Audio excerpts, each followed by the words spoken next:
Don't do that. Apa aku What do you salah mean? paham? Luciana, Kamu you were terus sending me memberiku signals to- petunjuk. Signals. Petunjuk. Siapa sangka ciuman ini menewaskan 7 orang. Wanita ini pulang sambil menangis. Saat keluarganya sedang makan malam. Sekilas mereka tahu ada yang tak beres. Saat sang ibu menginterogasinya, dia mengatakan yang sebenarnya. Ibunya membawa dia ke pengacara keesokan harinya. Awalnya pengacara tidak terlalu peduli. Itu hanya ciuman. Dan bukan masalah besar. Hingga mereka menyebut nama pria itu. Sang pengacara langsung menaikkan kompensasi menjadi 1,86 juta. Ternyata pria itu adalah seorang penulis lokal terkenal.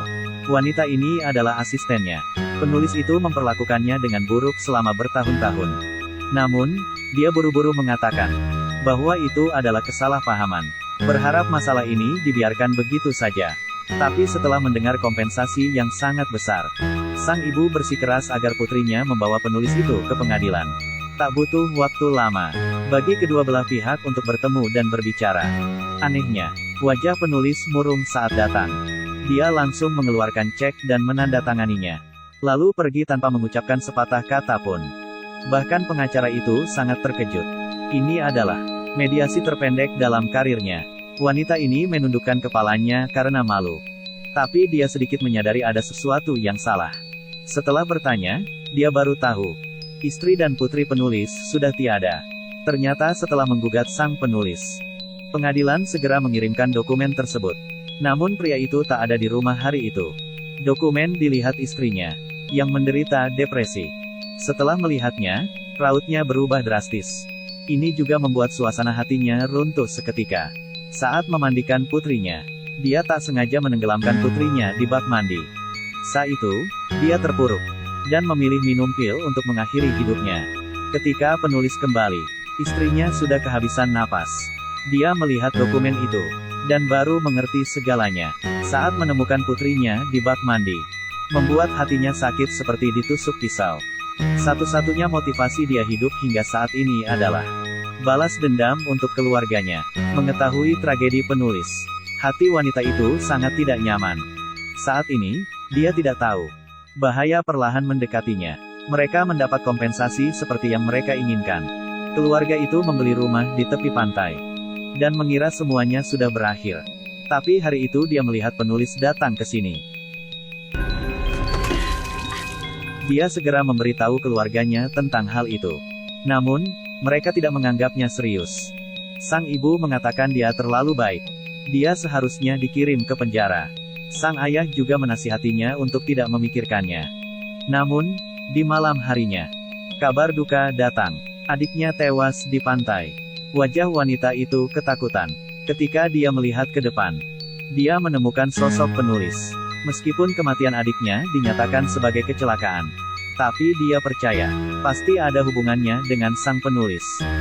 Dia menulis surat permintaan maaf 100.000 kata. Berharap penulis dapat melepaskan dirinya dan keluarganya. Tapi tidak pernah mendapat balasan. Sejak itu, penulis menghilang begitu saja. Dia pikir itu sudah berakhir. Beberapa tahun kemudian, dia menemukan penulis itu di sebuah program TV. Selama wawancara, dia mengatakan bahwa gaya penulisannya telah berubah. Novel yang baru diterbitkan penuh dengan kekerasan dan darah. Semua inspirasi itu berasal dari seorang wanita yang pernah menyakitinya. Wanita itu tahu penulis membicarakan dirinya. Namun saat ini, wanita itu menerima telepon dari kakaknya. Orang tuanya dirawat di rumah sakit karena makan jamur beracun. Lebih buruk lagi, ayahnya gagal diselamatkan dan tewas. Meski ibunya selamat, dia tak akan hidup seperti orang normal. Wanita itu berpikir ini tak masuk akal. Ibunya memasak jamur liar sepanjang tahun. Memisahkan jamur beracun adalah keahlian ibu. Bagaimana bisa salah? Satu-satunya kemungkinan adalah dia dibunuh. Penyebab kematian ayahnya belum diketahui. Lalu datanglah kabar buruk. Kakaknya diseret keluar dari mobil oleh seorang pria. Dalam perjalanan pulang, pria itu menghajarnya sambil mengumpat. Saat polisi tiba, pembunuh sudah kabur dari tempat kejadian. Dan kakaknya dipukuli sampai mati. Polisi memberitahu wanita itu bahwa pembunuhnya telah tertangkap dan merupakan seorang buronan. Dia menerima surat kaleng di penjara yang mengatakan bahwa kakaknya telah menggoda istrinya. Oleh sebab itu melarikan diri. Tapi wanita itu tahu, kakaknya selalu jomblo, bahkan tak memiliki teman wanita. Ini pasti rencana penulis itu. Tapi harus ada bukti dalam segala hal. Tidak mungkin polisi menangkap seseorang hanya karena dia berbicara seperti itu. Di pemakaman kakaknya, dirinya sangat terpukul. Keluarga yang awalnya harmonis, kini hanya tersisa 2 orang saja. Wanita itu memprediksi target penulis berikutnya. Bisa jadi adiknya. Demi keselamatan adiknya, dia memutuskan untuk melawan.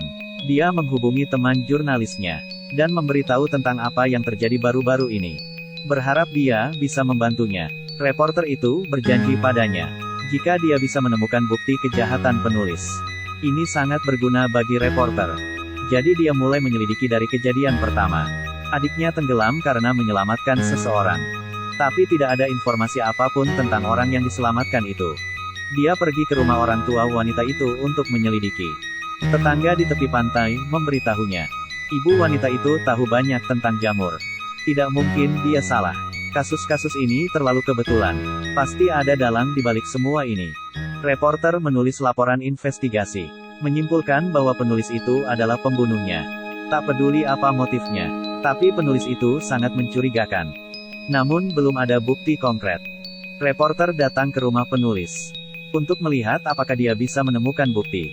Tapi semuanya sia-sia. Penulis membuat tuduhan palsu. Dia mengatakan bahwa setelah kehilangan putri dan istrinya, wanita itu menjadi gila dan terus-menerus mengganggunya. Penulis membawa reporter ke kamar putrinya. Sekarang ketika dia merindukan putrinya, dia hanya bisa menonton videonya saat itu. Reporter itu harus pergi tanpa membawa apa-apa. Namun, saat melewati sebuah panti jompo, terjadi kebakaran di sini, dan hampir 100 orang tewas, termasuk ibu wanita itu. Pelaku pembakaran tertangkap di tempat. Tak disangka pembunuhnya adalah orang gila. Tapi dia punya novel penulis itu di ranselnya. Reporter itu marah. Kecelakaan terjadi 3 kali berturut-turut. Ini pasti bukan kebetulan. Dia menulis laporan besar dalam semalam, menuduh sang penulis sebagai pembunuhnya, dan mempublisnya secara pribadi. Keesokan harinya, pimpinannya marah besar. Tidak ada bukti, ini murni tuduhan palsu. Pimpinan langsung memecatnya. Wanita itu juga mengalami masa-masa sulit. Keadaan mental mereka semakin buruk. Hanya bisa mengandalkan obat-obatan untuk bertahan hidup. Tapi yang lebih sulit diterimanya adalah, dia mendengar percakapan antara adiknya dan temannya. Adiknya sebenarnya adalah penggemar penulis itu, dan sangat tergila-gila padanya. Dia sedikit takut.